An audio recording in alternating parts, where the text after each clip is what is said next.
1월 26일 수요일, 의심에서 확신으로, 거절에서 환영으로. 누가복음 7장 18절에서 35절까지. 요한의 제자들이 이 모든 일을 그에게 알리니 요한이 그 제자 중 둘을 불러 주께 보내어 이르되, 오실 그이가 당신이 오니까 우리가 다른 일을 기다리오리이까 하라 하매, 그들이 예수께 나아가 이르되, 세례 요한이 우리를 보내어 당신께 여쭈어 보라고 하기를 오실 그이가 당신이오니이까 우리가 다른 일을 기다리오리이까 하더이다 하니, 마침 그때에 예수께서 질병과 고통과 및 악기 들린 자를 많이 고치시며 또 많은 맹인을 보게 하신지라. 예수께서 대답하여 이르시되, 너희가 가서 보고 들은 것을 요한에게 알리되, 맹인이 보며 못 걷는 사람이 걸으며 나병 환자가 깨끗함을 받으며 귀먹은 사람이 들으며 죽은 자가 살아나며 가난한 자에게 복음이 전파된다 하라. 누구든지 나로 말미암아 실족하지 아니하는 자는 복이 있도다 하시니라. 요한이 보낸 자가 떠난 후에 예수께서 무리에게 요한에 대하여 말씀하시되, 너희가 무엇을 보려고 광야에 나갔더냐? 바람에 흔들리는 갈대냐? 그러면 너희가 무엇을 보려고 나갔더냐? 부드러운 옷 입은 사람이냐? 보라, 화려한 옷을 입고 사치하게 지내는 자는 왕궁에 있느니라. 그러면 너희가 무엇을 보려고 나갔더냐? 선지자냐? 옳다, 내가 너희에게 이르노니 선지자보다도 훌륭한 자니라.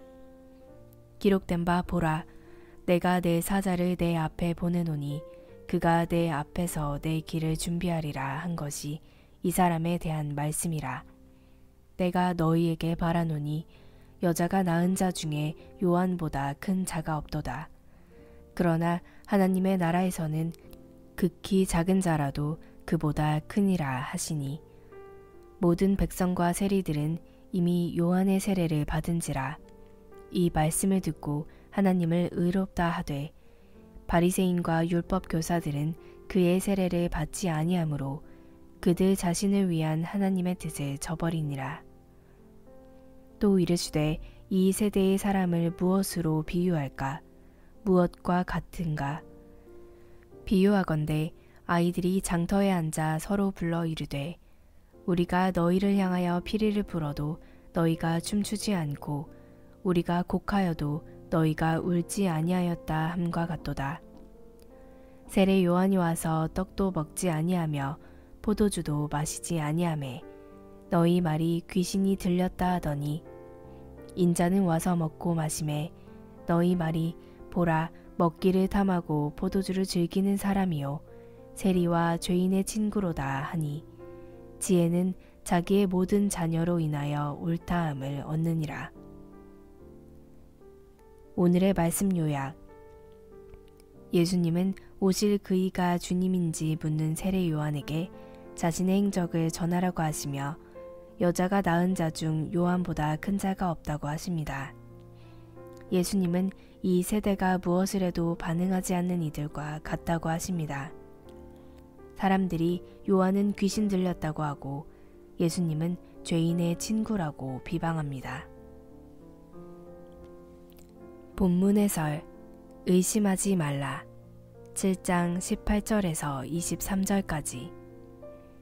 믿음의 회의가 찾아올 때일수록 더욱 주님을 의지해야 합니다.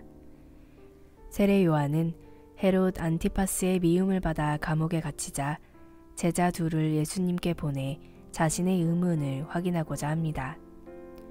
요한은 예수님이 메시아임은 알았으나 그분의 사역에 약간의 회의가 생겼던 듯 합니다. 이에 예수님은 메시아가 병자들을 고치며 가난한 자에게 복음을 전파한다는 구약 성경의 예언이 자신을 통해 성취되고 있음을 친히 보이시며 이를 그대로 요한에게 전하라고 하십니다. 그러면서 누구든지 나로 말미암아 실족하지 아니하는 자는 복이 있도다 라고 말씀하십니다.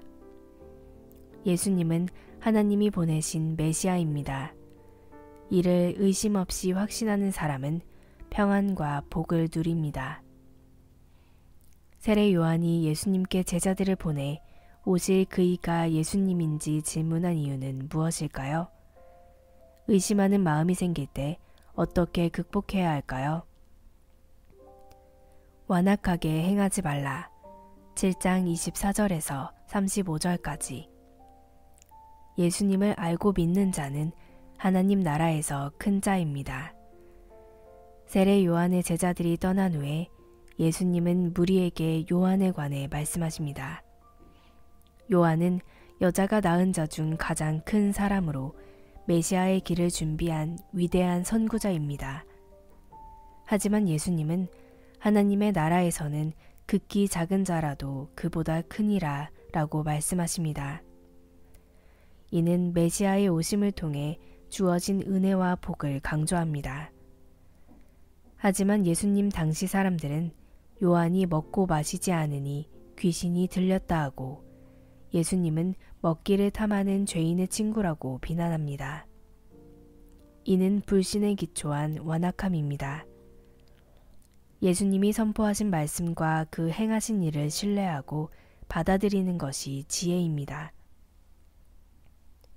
완악한 사람들은 세례 요한과 예수님을 어떻게 평가했나요? 복음의 메시지를 들을 때 나는 적극적으로 화답하나요? 반발하거나 무시하나요? 오늘의 기도. 주님, 여자가 낳은 자 중 가장 큰 자로 인정받은 세례 요한도 예수님이 메시아신지 확인하고 싶어 했다는 사실이 제게 위로가 됩니다. 의심이 들 때 주님께 솔직하게 질문하는 사람이 되게 하소서.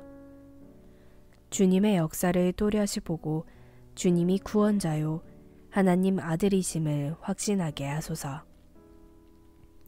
묵상 에세이. 자기 의의 뿌리까지 회개하라. 팀 켈러의 탕부 하나님 팀 켈러. 흔히 우리가 생각하는 회개란 이런 것이다. 하나님과의 관계를 바르게 하려면 우리 죄의 목록을 꺼내 항목별로 그분께 사죄해야 한다. 하지만 회개는 개별적인 죄를 뉘우치는 정도가 아니라 그보다 깊어야 한다. 죄의 목록으로 접근해서는 충분히 다룰 수 없기 때문이다. 또한 도덕적으로는 거의 흠이 없을 정도여서 저지른 죄의 목록이라고 할 것이 거의 없어 보이는 사람도 있다. 하지만 성경의 모든 저자는 예수님 외에 어떤 인간도 죄나 과오가 없다고 한 적이 단 한 번도 없다. 그럼에도 행동상의 결점에만 집중하면 이러한 본질을 놓치게 된다. 바리새인은 죄를 지으면 비참한 심정을 내보였다. 그러나 뉘우침마저도 그들에게는 자력구원 사업의 일환이었다. 그들은 문제의 핵심에 닿지 못했다.